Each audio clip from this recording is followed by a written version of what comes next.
Long ரைடுக்கும் city யூசேஜ்க்கும் combine பண்ண மாதிரி ஒரு பைக் பார்க்குறீங்க அப்படின்னா ஹோண்டா CB350 ஐனஸை நீங்கள் கன்சிடர் பண்ணலாம்.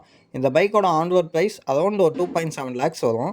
ஹைவேல போகும்போது 80 to 100 நீங்கள் ஈஸியாக க்ரூஸ் பண்ண முடியும். அண்ட் மைலேஜ் அப்படின்னு பார்க்கும்போது 35 to 40 ஈஸியாக கிளைம் பண்ணலாம். நீங்கள் 80ல் க்ரூஸ் பண்ணிங்க அப்படின்னா 40 வரும். அதுக்கு மேலே க்ரூஸ் பண்ணிட்டு போகும்போது மைலேஜும் ட்ராப் டவுன் ஆகும். அண்ட் சிட்டியில் இந்த பைக் நீங்கள் ஈஸியாகவே ஹேண்டில் பண்ணலாம். வெயிட்டும் உங்களால் ஈஸியாக ஹேண்டில் பண்ண முடியும். ஷார்ட் ரைடர்ஸாக இருந்தாலும் கூட டிராஃபிக்கில் ஈஸியாக கட் அடித்தும் போக முடியும். ஸோ ரொம்ப கம்ஃபர்டபுளான பைக். வெயிட் மேனேஜ்மெண்ட் ரொம்பவே நல்லா பண்ணியிருப்பாங்க.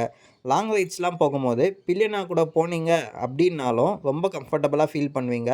இந்த பைக்கில் வைப்ரேஷன் சுத்தமாக இல்லை. ஸோ அதனால் ரொம்ப லாங்காக க்ரூஸ் பண்ணிட்டு போகிறீங்க அப்படின்னாலும் ரொம்ப கம்ஃபர்டபுளாக இருக்கும். அண்ட் சர்வீஸ் காஸ்ட் அப்படின்னு பார்க்கும்போது 5000 பெய்டு சர்வீஸ் வரும். ஏதாச்சும் ஸ்பேர் பார்ட்ஸ் மாற்றுறீங்க அப்படின்னா 7000 to 10,000 ரேஞ்ச் போகும். இதை மட்டும் நீங்கள் கன்சிடர் பண்ணணும்.